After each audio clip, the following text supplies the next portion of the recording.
ready to vote. I really wanted to make sure that you guys are ready to vote and registered and you feel great about it.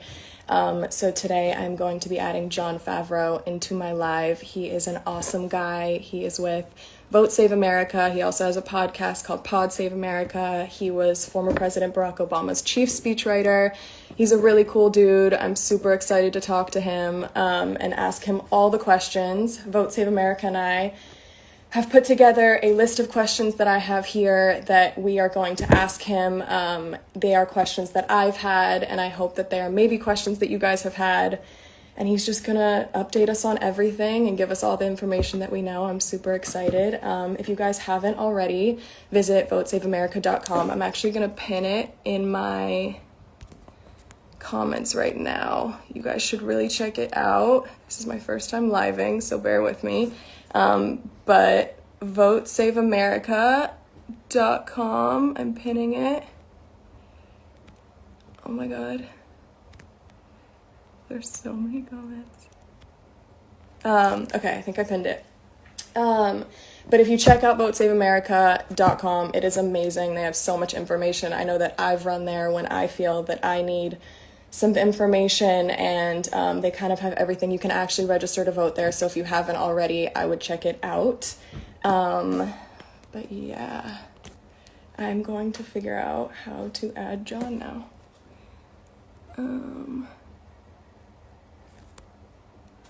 Let's see.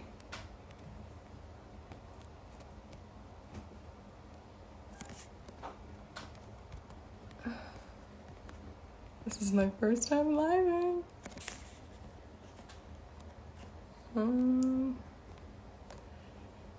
Vote Save America, where are you?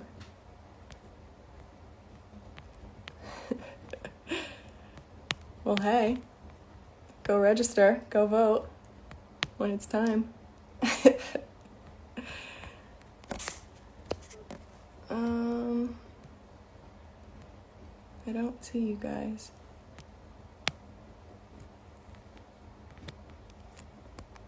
Hold on.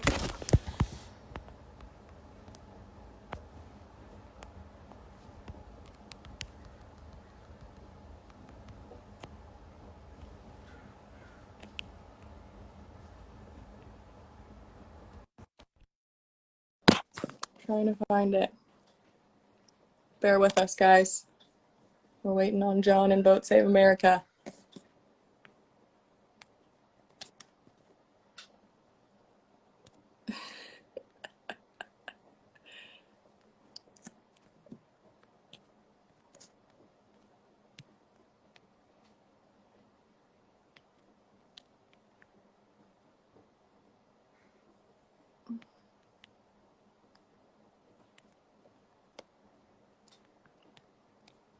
There we are.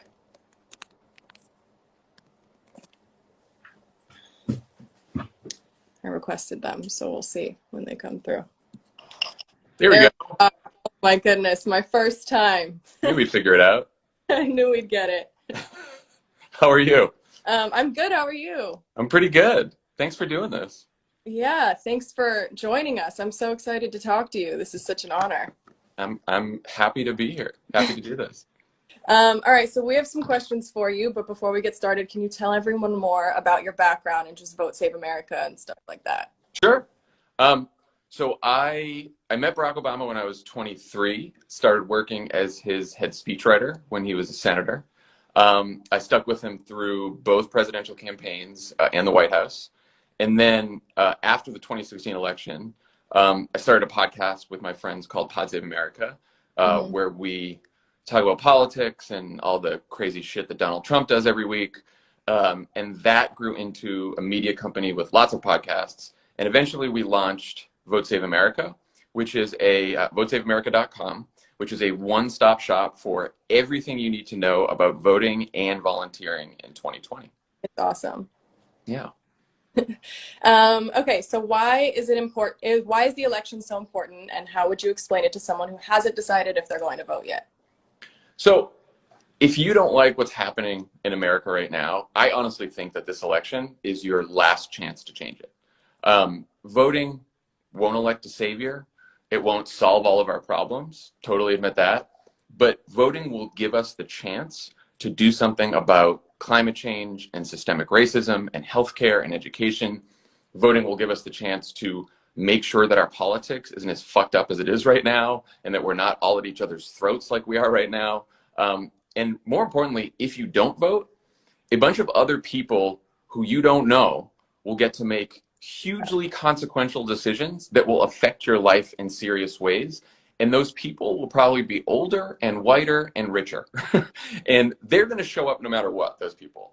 And so you should too, because you deserve to have a say in your own future. Mm-hmm. Totally. Okay, in 2016, voters between 18 and 29 had the lowest turnout, around 46.1%, while voters over 65 had the highest rates, over 70%. Why is this such a problem? Yeah, I mean, so Americans 18 to 40 are by far the two biggest generations in the country, but we let the older, smaller generations make decisions about the country that we're going to have to live with a lot longer than them. So we actually have a lot of power, and if we actually use it by voting, starting with voting, we can completely transform politics. We can completely transform the country. So young people just have to actually use the power that they have. Right. Completely. Is there anything in particular that young and first-time voters need to know, like registering, early voting, voting date? Yeah, lots of stuff. So you should make sure you are registered to vote. It is National Voter Registration Day, so it's a good day to do that. You should make a plan to vote. There are a lot of options. You can vote by mail. You can vote in person early. You can vote in person on election day. But you got to plan, you got to do it early, and you can find all the information about how to vote, when to vote, and where to vote on votesaveamerica.com. You can verify your registration. You know what we're eventually going to show you what your ballot looks like. We're going to give you deadlines about like when to register in every single state. So all that information is on the website. Which again, I have pinned. So if you haven't yet registered, go to my pin, click on the votesaveamerica.com link, and we can get you settled there.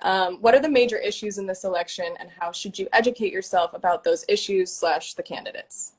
So huge issues in this campaign. Just a few: whether or not we get the pandemic under control so our lives can go back to normal, whether or not we stop burning up the planet so that our future isn't wildfires and floods and air we can't breathe. You know, if you're in California, you go outside, you could barely breathe the air the last week. Issues like whether or not we do something about police violence and save the lives of the next George Floyd or Breonna Taylor. Whether we let Republicans take away health insurance and protections for pre-existing condition from literally tens of millions of people, or whether we expand healthcare to cover more people, protect a woman's right to choose, protect the children of immigrants from deportation, forgive student loan debt, decriminalize marijuana, just a whole bunch of other issues. Either Donald Trump or Joe Biden will be the next president. There are only two candidates with a chance. Because Trump is the incumbent, a vote for any other candidate besides Biden is essentially a vote for Trump. And there have never been two candidates who've had such different positions on just about every single issue than Trump or Biden.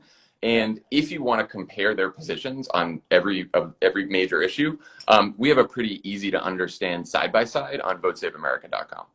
Yeah, you were talking to me about that yesterday. It's actually really interesting. It's pretty handy. Can you explain voter suppression and how it works? Yeah, so voter suppression is when politicians make it harder for you to vote because they are scared of what happened if you do. They're scared of what will happen if you vote. And so in a lot of states, Republican politicians have passed laws to purge people from the list of registered voters, shut down voting locations, throw away ballots if your signature on the ballot doesn't perfectly match your ID. It's horrible. But the purpose of voter suppression is to make you think it's not worth voting, so you'll stay home. Mm-hmm. Voter suppression can't work if you double check your registration, make a plan to vote, get all the info you need on Vote Save America. It can't work if you decide that you are determined to vote. Right. That's how you beat voter suppression. Show up. So vote. Do it. How does the Electoral College work? Is your vote more important in some places? So the presidential election isn't a national popular vote. It's 50 individual state contests where the winner of each contest gets a certain number of electoral votes, and that gets determined by a state's population. You hit 270 electoral votes, you win the presidency. And because there's a group of states that usually go Democrat and a group of states that usually go Republican, that makes the remaining group of swing states extra important to the outcome of the presidential race. This year, the closest states are Pennsylvania, Wisconsin, Michigan, Florida, Arizona, and North Carolina. But people should know that voting isn't just about the presidency. Like, no matter where you live, you'll be able to vote for your members of Congress, maybe your governor, your state legislators, your local district attorney, a whole bunch of other offices that have a huge impact on people's lives. So your vote is important no matter where you live. Perfect. What else should we be paying attention to aside from the presidential race? Why do we need to win the Senate? Why is it important? I feel like you kind of... Yeah. I mean, the U.S. Senate is up for grabs this election. So, Republicans control it now. Democrats could easily flip the Senate. If Joe Biden wins, the only way he'll be able to get anything done, pass legislation, nominate Supreme Court justices, is with a Democratic Senate. If Trump wins, the only things that will be able to stop him from doing anything he wants are a Democratic Senate and a Democratic House. So voting for your senator and your House member are incredibly important. I also want to say, there's a lot of local offices that are important. We've talked a lot this year about criminal justice and police brutality and racism, and a lot of these decisions about who to charge with crimes, what police officers can do, they get made on a local level with district attorneys and sheriff's offices, and all of those races are on the ballot too. So don't sleep on local elections. They're super important. Yeah. If I'm already voting, is there anything else I can do to affect the outcome of the election, like volunteering or? Yeah, there's a lot. You can register voters. You can make phone calls, send texts, persuade all your family and friends and colleagues to vote. If you are young and healthy, you can volunteer to work at the polls on election day. Usually older people work at the polls, but that's very dangerous for them to do this year because of the pandemic. And so if we don't get enough volunteers to work at the polls, polling locations will close and people will have fewer opportunities to vote. So sign up to be a poll worker. You can do that on Vote Save America as well. We also have an Adopt a State program where you can sign up for volunteer opportunities in one of the 6 battleground states. And just to give you an idea, about 250,000 people have already signed up to volunteer and adopt one of those 6 battleground states. And if each of those people convinces just one other person to vote who didn't vote in 2016, that is more than the number of votes that Trump won by in 2016. So that's how much people volunteering can matter. This election could come down to just a few thousand votes in each state. So if you sign up, you're willing to volunteer, you can make all the difference in the election. Yeah. Well, thank you so much. This has been actually really helpful. I'm learning Well, if you have any other questions, let us know on Vote Save America. We're happy to help, and we really appreciate you, Kendall, using your platform to help educate people about voting. Yeah, of course, and thank you so much for coming on. What an honor. And yeah, I'm thank you. Well, thank you, and have a great day. Take care. You too. All right, bye, Kendall. Bye, guys.